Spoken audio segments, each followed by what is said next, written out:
bienvenido, buenos días. Hola Javier, muchas gracias, muy amables por la cordial invitación. Pues para mí es un gran placer el poder conversar con ustedes. Claro que sí se puede lograr porque son ejemplos que ya se han dado en el mundo, son experiencias realizadas, no son solamente una utopía como habla aquí el programa, ¿no? Correcto. Que se está ya pragmatizando, ¿no? Es una construcción. Es una construcción colectiva que parte desde la cultura, del fortalecimiento de la identidad y que ha tenido resultados en todas las áreas. Por ejemplo, en el área política vemos a China como primera potencia mundial, ¿no?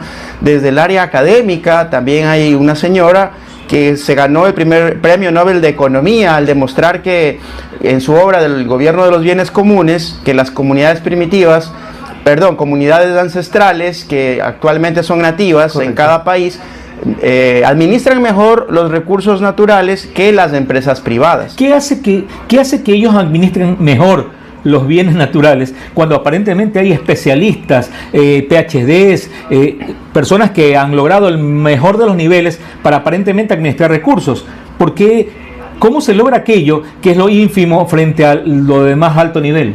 Bueno, Elinor Ostrom, norteamericana, hace unos 5 años aproximadamente, que ganó el Premio Nobel de la Economía en su obra El gobierno de los bienes comunes, durante 30 años hizo un estudio con diferentes, decía yo, comunidades nativas, ¿no? Y determinó algo que era multiplicador y repetitivo: la cultura. Es decir, la gente decidió cooperar en lugar de competir. Porque en el capitalismo tradicional, llamado también capitalismo salvaje, está el beneficio que quiere la empresa, es el fin de lucro, y con ese fin de lucro lo que queremos es despedir gente, disminuir costos, y somos inhumanos en ese sentido. Este modelo económico que ella demostró hace que estos principios de cooperar en lugar de competir, cada uno ejerza su rol, para cada quien lo suyo, y una disciplina. Nombraban por lo menos de unos 3 meses, luego iban rotando para que el poder no se centre en una sola mano, una persona que supervise, y luego le tocaba en 3 meses al que sigue y al que sigue. Entonces con eso había un control del cumplimiento de roles. Una especie de... cuando se estudia economía política vemos los famosos estadios de producción, ¿no? Una especie de comunidad primitiva remozada e inclusive dinamizada a los tiempos. Sí, es la práctica ancestral llevada a la época moderna y demostrada académicamente en la teoría del gobierno de los bienes comunes. El último principio es la disciplina, el castigo para el que no cumple sus roles y se abre de la cooperación. Entonces, ese cumplimiento cultural y también identitario, porque todos son un equipo, se apoyan, son solidarios. Entonces esa práctica de valores en el ámbito económico los ha llevado a ser eficientes, y ella demostró que las comunidades primitivas, las comunidades nativas de los diferentes países son más productivas que la empresa privada. Eso como que ocasionaría escozor al típico capitalista, ¿no? O sea, como que eso va a una línea socialista hacia un comunismo de avanzada, aunque todavía no se manifiesta ninguna nación con comunismo, pero como que caminamos ya por los lineamientos. Claro, incluso la persona que la antecedió a ella con su teoría ganó también el Premio Nobel de Economía, y esta persona indicaba que los bienes naturales son ilimitados, pero que producto de la mala administración de las comunidades se comienzan a agotar hasta llegar al exterminio, y su planteamiento es que la empresa privada tenía que administrarlos, y desde ahí comenzó la teoría en que las empresas privadas se adueñaban de los suelos o los bienes que son comunitarios o comunes, quitándole el derecho a la tierra a la gente. En esta teoría no caben entonces, las empresas privadas. No, efectivamente es un tema cultural que demuestra en la práctica que las comunidades, cumpliendo estos valores, efectivamente tienen resultados como lo tuvo China, porque China ha venido con esta práctica de valores y una disciplina muy recia, ¿no? Si bien es cierto, son 100 años o más que le costó a China llegar a convertirse en la primera potencia mundial, pero todo parte del aspecto cultural. Entonces, si el Ecuador, si Latinoamérica tiene un problema de identidad, si pasamos peleándonos entre nosotros, hablando de nuestras diferencias en el idioma, en el color de la piel, en la región de donde vives, en el sectarismo, todas estas cosas hacen que nuestra identidad no se fortalezca y por ende en un trabajo productivo y económico no tiene resultados. Ese es las causas fundamentales de la no cohesión económica de los países. Para quienes creemos en ese proceso ideal, es como que es un canto, pero la otra parte de la sociedad, aquella que ha acumulado enorme riqueza, aquella que maneja entre 4 o 5 familias el gran volumen del PIB e inclusive de los ingresos que recibe la República en función de exportaciones y todo, eso no es nada simpático, no suena nada agradable. Claro, efectivamente, ¿no? Esta digamos, antivalor de acumular en desmedro de cualquier otro ser humano, o sea, se ponen en una posición como que fueran extraterrestres, superhombres, y los demás son una clase inferior.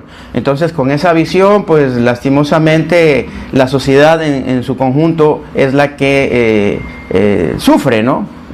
Sin duda alguna, bajo estos elementos, la naturaleza y todo su entorno tiene un rol importantísimo. Recursos como el agua, recursos como la propia tierra, recursos como las especies endémicas, las especies que conforman los entornos naturales, tienen un rol preponderante. Por supuesto, esa película Avatar, por ejemplo, es una cristalización de lo que estamos conversando en este momento. Y como les decía, ya se ha probado tanto académica como políticamente, y esto ayuda a la creación de modelos económicos que dentro de un sistema económico puedan permitir desde las unidades más pequeñas, que son los municipios, que son las empresas y que son, en este caso, las familias, le llaman en la economía al agente económico, pero que en la práctica es el individuo, o en la economía popular y solidaria son las asociaciones, son las cooperativas. Entonces, en conjunto, estos 3 agentes económicos, el Estado, a través del municipio, a través de la prefectura, a través del gobierno central, la empresa en general y las familias, como decía, las unidades productivas solidarias, estos 3 agentes pueden formar un circuito económico solidario. En economía se conoce como circuito económico. Correcto. Pero no hay una depuración a esos desajustes de la economía. Entonces, el economista Christian Felber, austriaco, planteó el modelo de la economía del bien común. Y este modelo ya está siendo implementado en algunos municipios de Alemania, de Austria, de donde es él, en Australia, donde él también fundó una organización, una ONG ATTAC, que precisamente lucha por el tema del pago de las deudas externas, las llama ilegítimas, porque el capital financiero, esos intereses, acumulan beneficios para pequeñas personas en desmedro de una gran mayoría, como lo que acabamos de pasar ahorita con el caso Chevron. Correcto. ¿Cómo es posible que después de tanta contaminación al ambiente, tantas personas enfermas con cánceres y todo eso, Tenemos que pagar. tenemos encima que pagarle a unos cuantas personas, que serán unas 5, unas 10 personas, una cantidad de millones de dólares que dejan de invertirse para el desarrollo sostenido del país? Con el antecedente que cuando estaban en el país igual estuvieron ganando enormes sumas. A ver, me decías que esto ya se está aplicando en algunos países de Europa, básicamente, ¿no? Alemania, Austria. Australia, España también. Ok. ¿Algo en América Latina?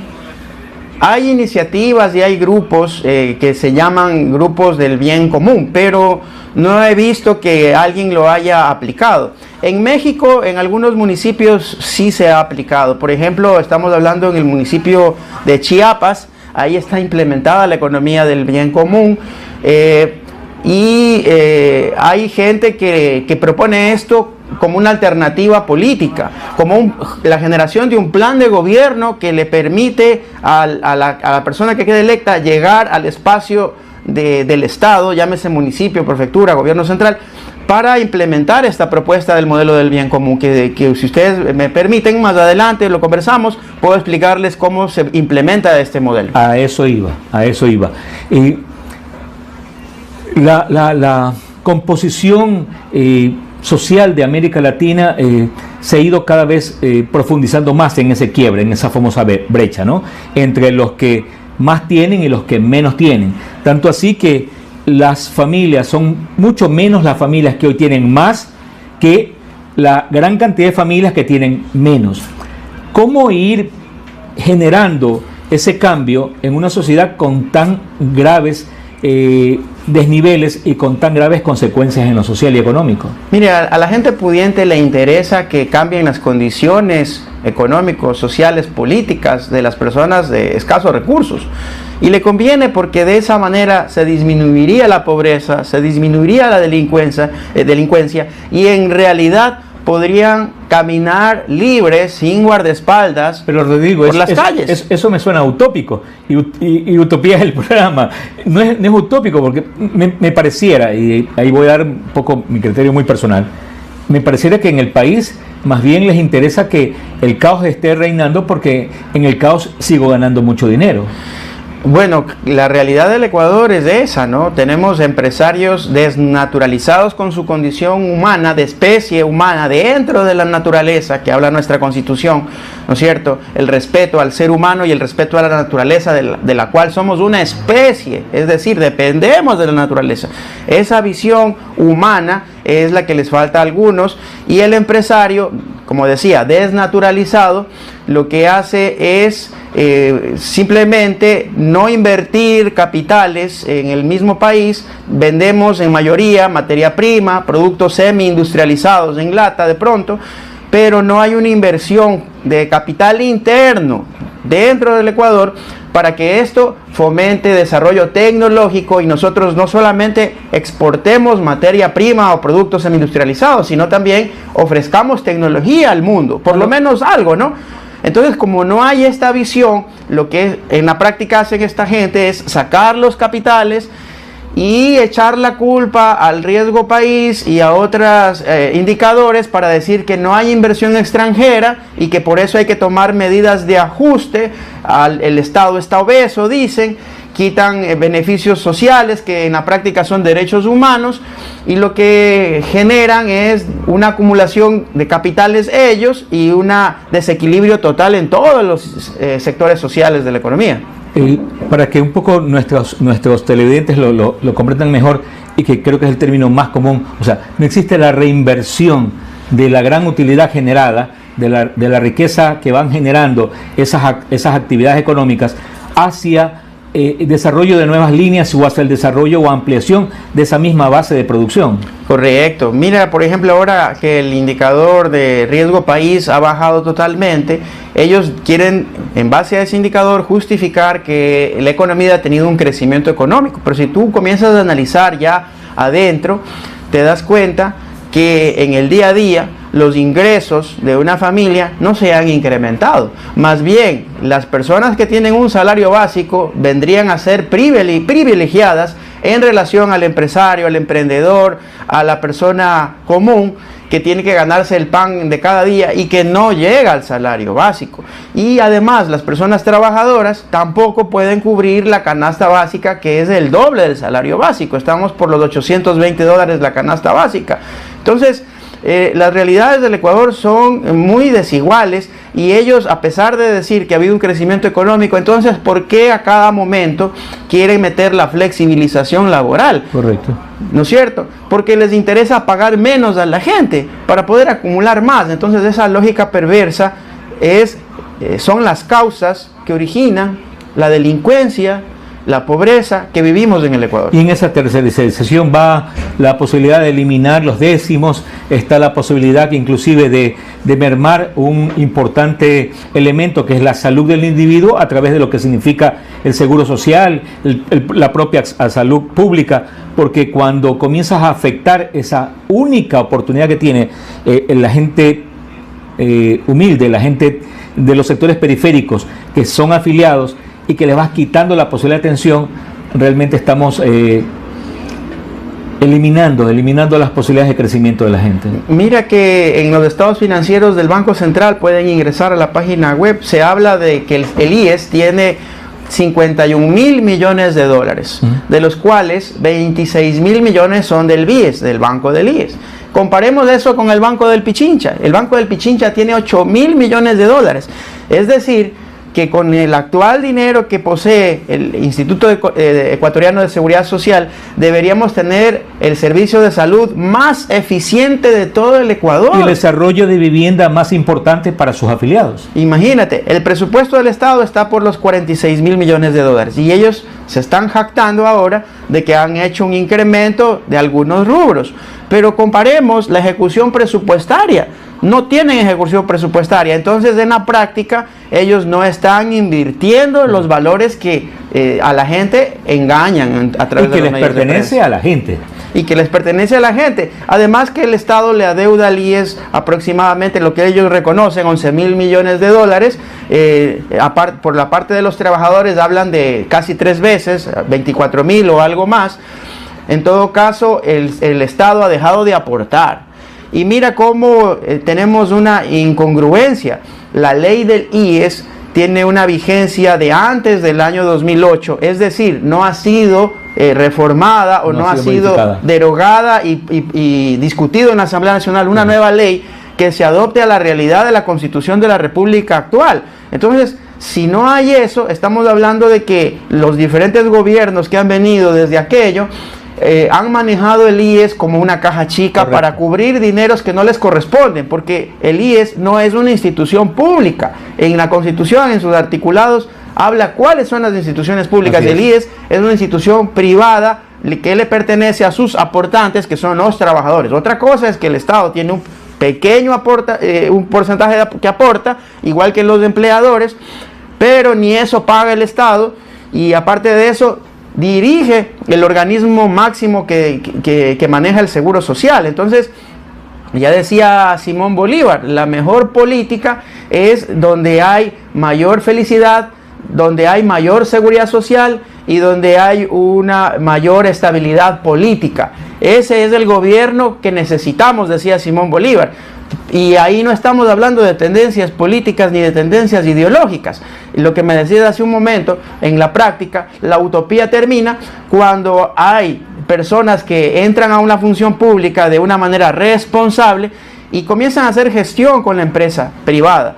Por eso el modelo de la economía del bien común pretende que las unidades productivas más pequeñas, que llámese asociaciones y cooperativas, se conviertan en proveedores directos del Estado, de las empresas y de los municipios. Y el municipio además hace un convenio con una institución financiera, puede ser de la economía solidaria como una cooperativa, o crea un banco de la ciudad, crea un banco del estudiante, para inyectar liquidez y hacer que este circuito económico solidario se vuelva rentable sin necesidad de los capitales externos. Y evitando muchos problemas sociales. Estamos dialogando con el ingeniero Rodrigo Contero.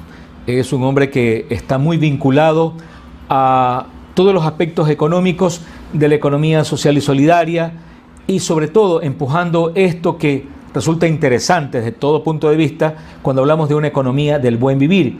Pero básicamente esta economía del buen vivir representa también un modelo económico que en las circunstancias que vive el Ecuador y que viene viviendo hace algunos años ya, es una gran oportunidad para que aquellos jurisdicciones pequeñas como las parroquias, como los cantones, inclusive las provincias, puedan ir generando un avance en este tan anhelado sueño de mejorar las condiciones de vida. Bien, decíamos, Rodrigo, ¿cómo se hace? ¿Cuál es el mecanismo? ¿Cuál es la fórmula? El protocolo que hay que seguir para llegar a la economía del buen vivir. Bueno, en varios países lo primero es llegar a consensos a través de asambleas barriales, asambleas ciudadanas. Organización comunitaria. Organización comunitaria. Okay. Y luego de este proceso de llegar a acuerdos, de hacer el análisis de las diferencias que tienen y llegar a acuerdos, es establecer en norma. A ver, permíteme, porque creo que en este momento mucha gente está como que, a ver, copio, vamos copiando. Este primer momento se podría llamar como una especie de diagnóstico real de la comunidad, para saber cómo estamos, quiénes somos, cómo funcionamos, qué tenemos, qué producimos, etc. Una especie de FODA. Los sociólogos, tú eres sociólogo, Sí, le llaman sí. la intervención acción participativa. Correcto, acción participativa. Que es el punto inicial en donde hay el análisis de contradicciones. Los Correcto. marxistas le llaman análisis de contradicciones. Correcto. En la práctica esto es conocer la problemática social, sentarse los beneficiarios y ponerse de acuerdo en cuáles son las causas, cuál es el problema central y cuáles son las consecuencias. Y entrar en torno a eso pensar qué hacer, qué solución plantear. Tengo entonces un primer momento, tengo un diagnóstico formal construido desde la misma participación. ¿Cuál es la segunda fase? Bueno, que esto se convierta en una norma, que se convierta en un patrón de conducta, Ya. que se genere cultura, es decir, una práctica continua de estos acuerdos que hemos llegado, que se fundamentan en valores. Vamos trasladando esto a términos, para que inclusive sé que nos está siguiendo algunos concejales y ojalá sea algunos alcaldes que entiendan esto. Esto significaría un documento, una normativa que puede ser ordenanzas, que pueden ser sistemas participativos, asamblea, a partir de las asambleas locales, veedurías, etcétera, etcétera, que normalice aquello, ¿ok? O sea, una serie de elementos convertidos en políticas públicas de la jurisdicción.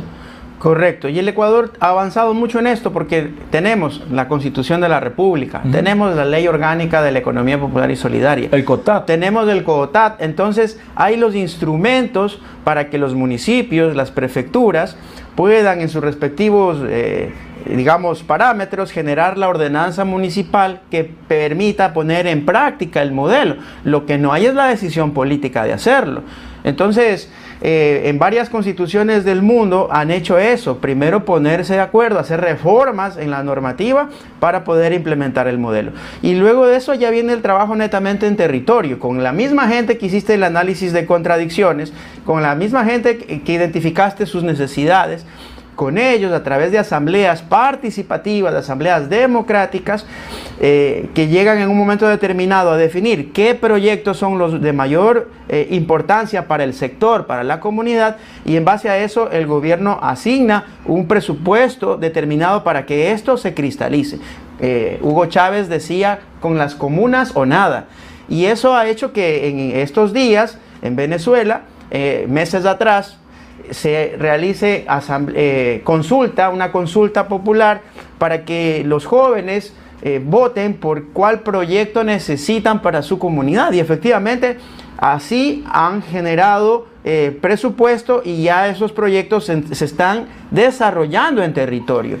En otras palabras, volviendo a esta explicación para muchos que nos están siguiendo y que están quizás en funciones o son funcionarios de alto nivel dentro de los propios GAPs, parroquiales, municipales y provinciales. Una vez que tengo el diagnóstico, una vez que he tenido la normativa, tengo que ajustar la parte presupuestaria a través de lo que se denomina, lo que se organiza el POA, el PAP, ¿no es cierto? Y establecer estas nuevas líneas en función de lo que ya se ha establecido acá en la parte baja. Correcto. El PDOT también. El PDOT, sí, así es. Sí, el PDOT. Sí, y ahí vienen los PUPs. Correcto. Que es el uso y gestión del suelo. Correcto. Los programas de proyectos de uso y gestión del suelo. Entonces, aquí hay algo transversal que es la parte educativa, porque es cultural. Entonces, se requiere un aliado estratégico. En el modelo se habla de las universidades, pero también se puede contar con instituciones, que en este caso como la que yo soy parte, ¿no? Azocainde, que es una organización de la economía popular y solidaria que se dedica a dar servicios de capacitación, consultoría, desarrollo de proyectos. En su objeto social nos permiten en todas las ciencias, tanto a nivel nacional como internacional, poder fomentar el modelo de la economía social y solidaria. El momento que hablamos social y solidaria, estos términos, estamos basados en el sistema económico. El sistema, según el artículo 283 de nuestra Constitución, el sistema ecuatoriano es social y solidario, y esto permite que a nivel micro, la economía popular y solidaria, estas unidades productivas se formen y funcionen. Entonces, ¿por qué decía yo que luego de haber generado estos pasos iniciales, el siguiente paso es la parte educativa o académica? Porque tiene que entrar en la conciencia de los actores que la parte productiva es la consecuencia de ponernos de acuerdo y llegar a la unidad.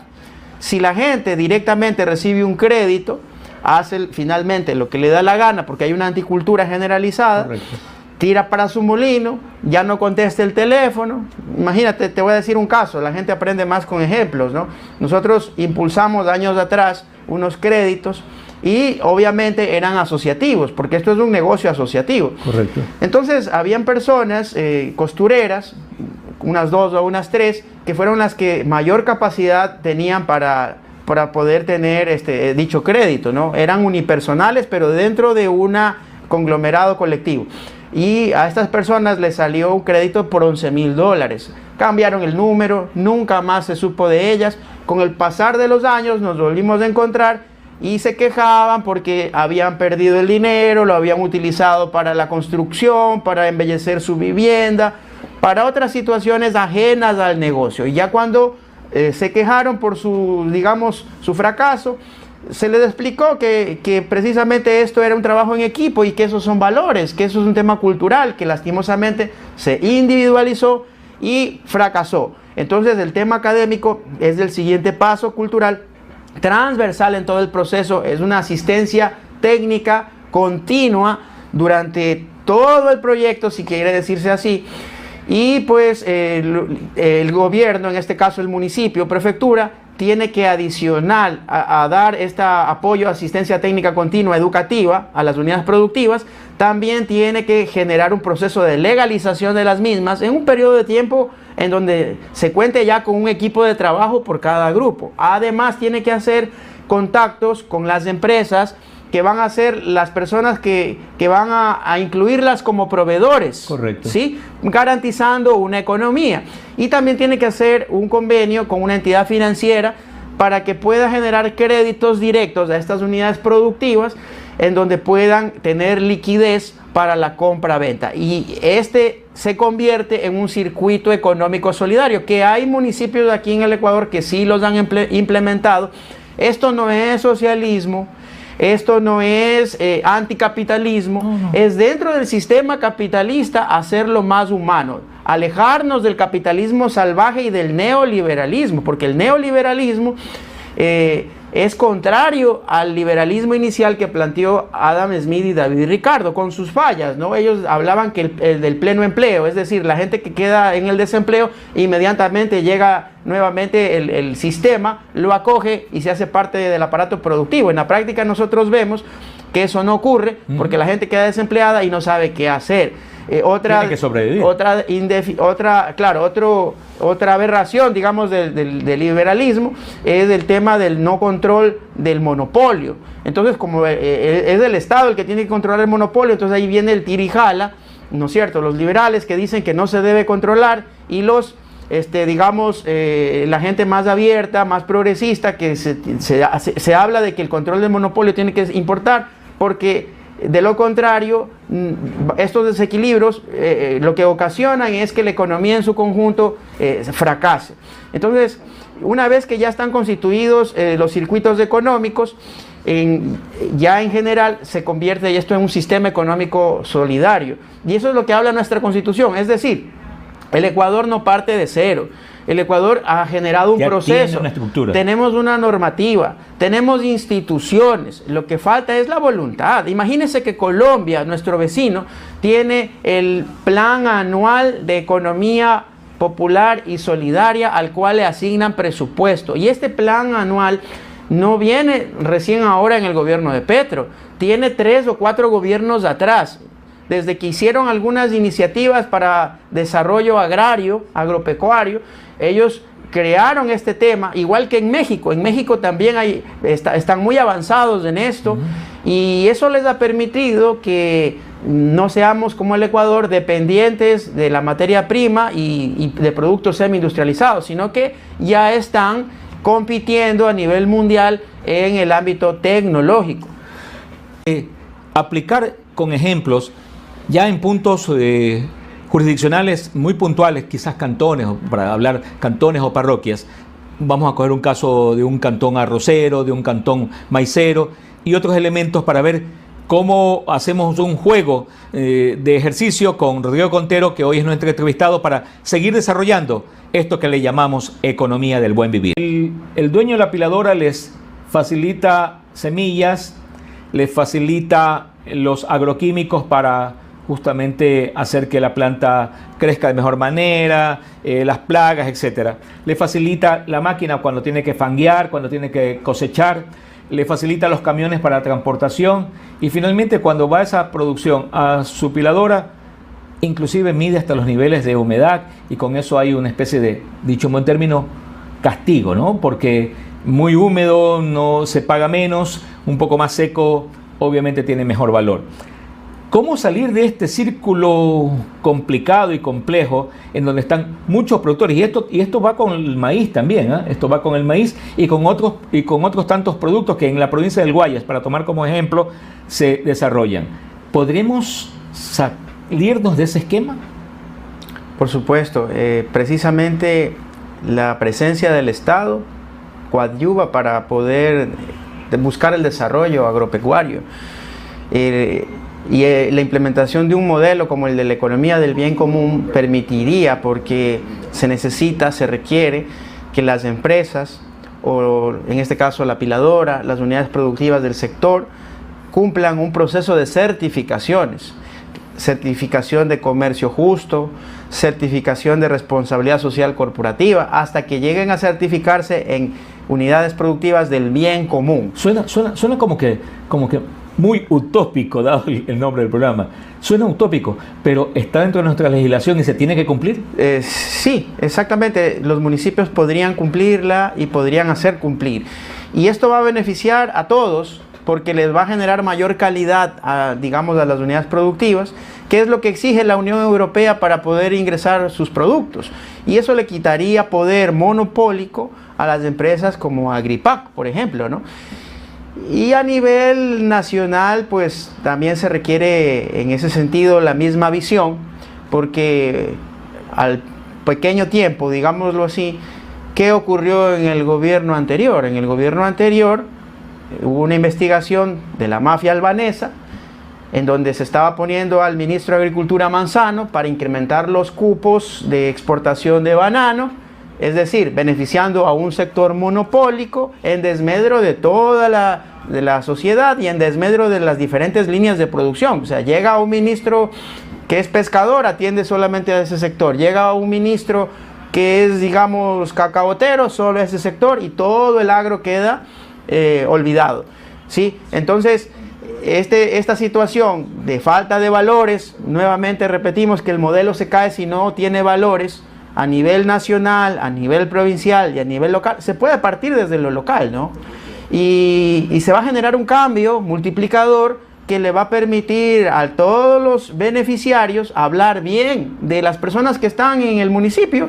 Les va a beneficiar, que por último les va a ayudar en votos. No solamente va a generar un mejor tejido social, no solamente va a generar un mejor nivel de vida a nivel local, sino que le va a repercutir en votos, que le va a permitir nuevamente a él o al grupo determinado de trabajo estar en la administración pública una o varias veces. Interpreto sus palabras, ingeniero, como poder desarrollar un mecanismo, poder desarrollar una estrategia, poder desarrollar un plan de gobierno desde lo local hasta lo central. ¿Se puede?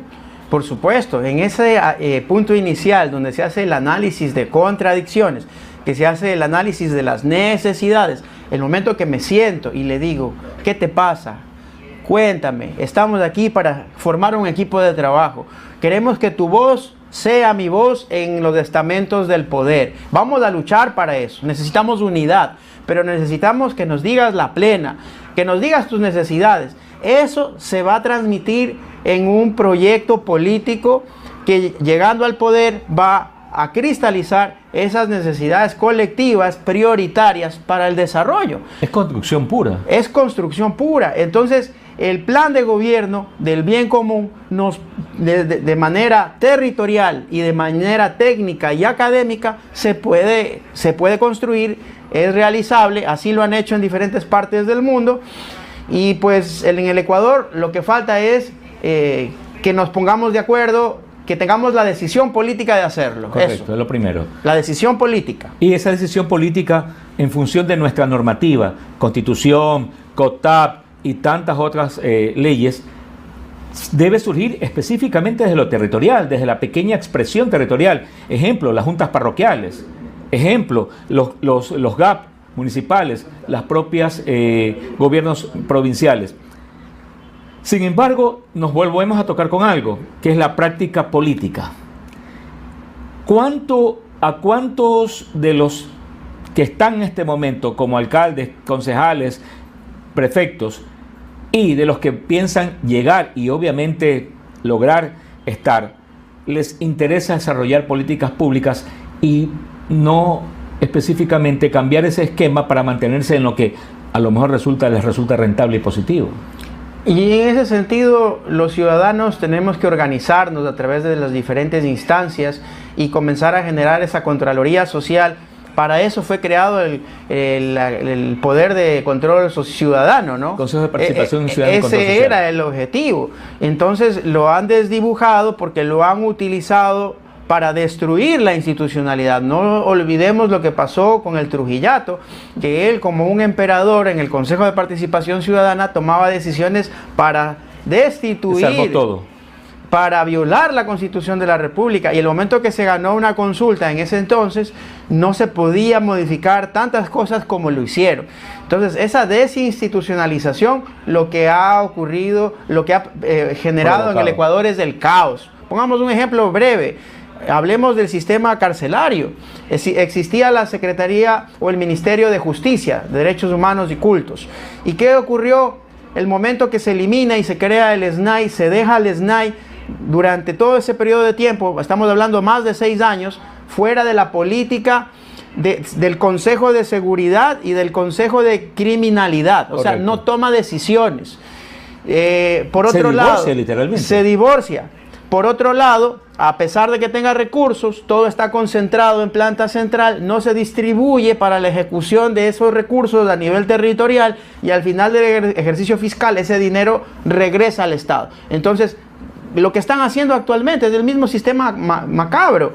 Dicen que ha aumentado el presupuesto, está por los 46 mil millones de dólares, pero no analizan la ejecución presupuestaria, ni tampoco lo van a hacer porque están en contubernio con las políticas del Fondo Monetario Internacional y lo que quieren, en este caso el presidente Noboa, es alinearse a la política o a la geopolítica de Estados Unidos, que tiene una crisis económica profunda y que busca en los capitales extranjeros nuevamente beneficiarse. Lo hizo en México con sus amenazas de intervención, lo hace en Venezuela, aun cuando Venezuela no circule por ese sector como lo circula lastimosamente desde el Ecuador, desde puertos, desde las fronteras, desde aeropuertos, más del 70% de la droga.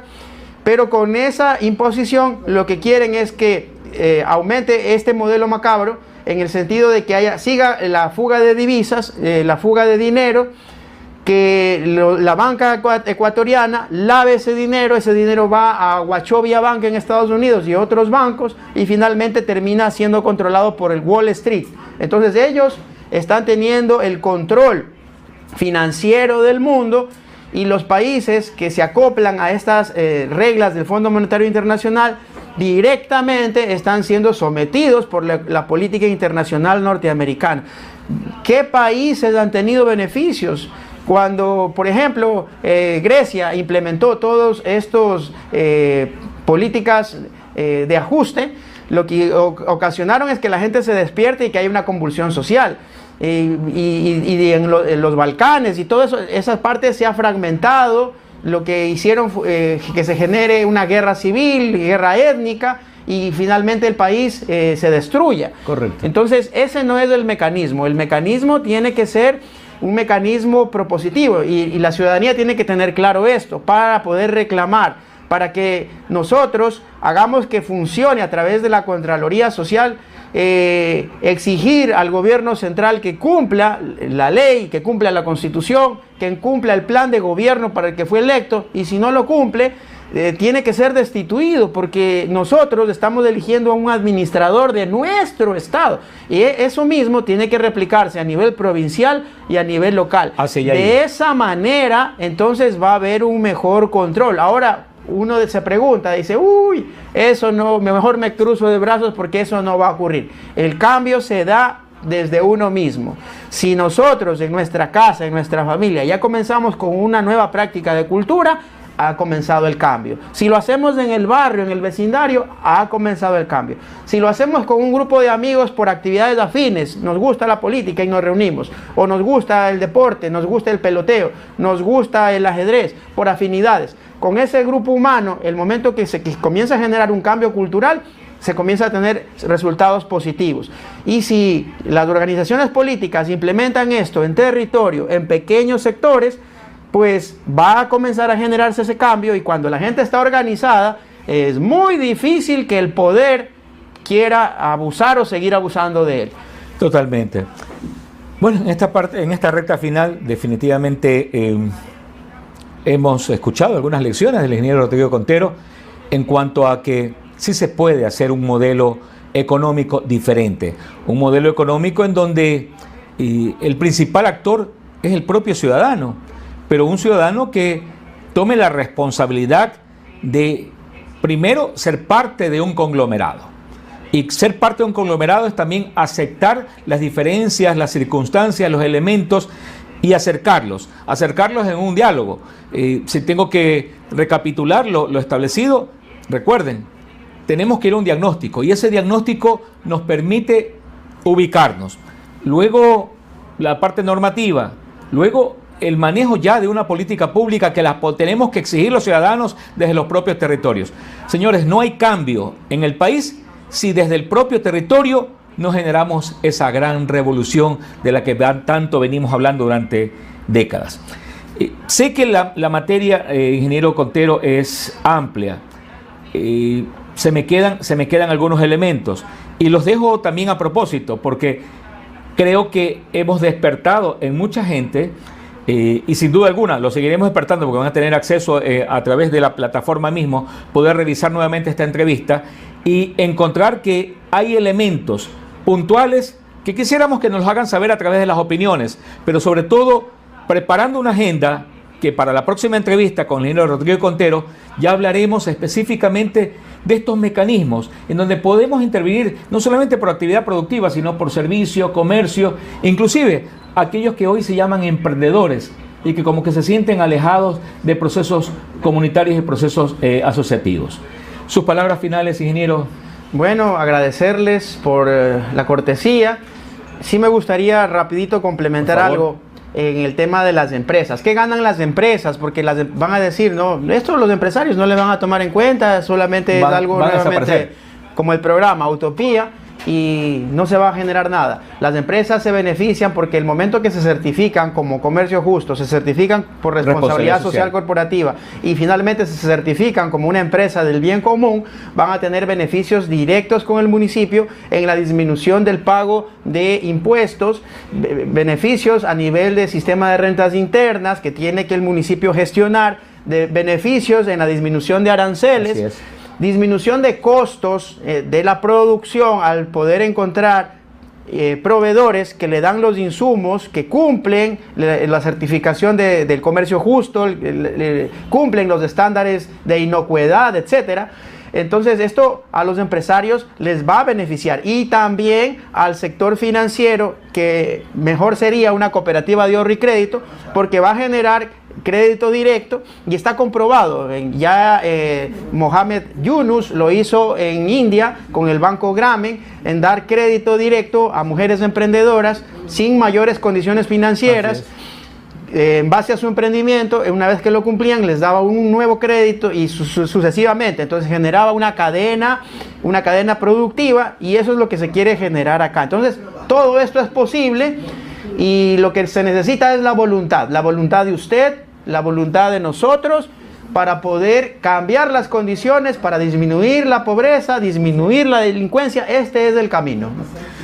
En la próxima entrevista, sin duda alguna, vamos a hablar de los banquitos solidarios, que son muy comunes en algunos sectores, y otros mecanismos de esto que llamamos economía del buen vivir. Gracias por estar con nosotros. Buenos días.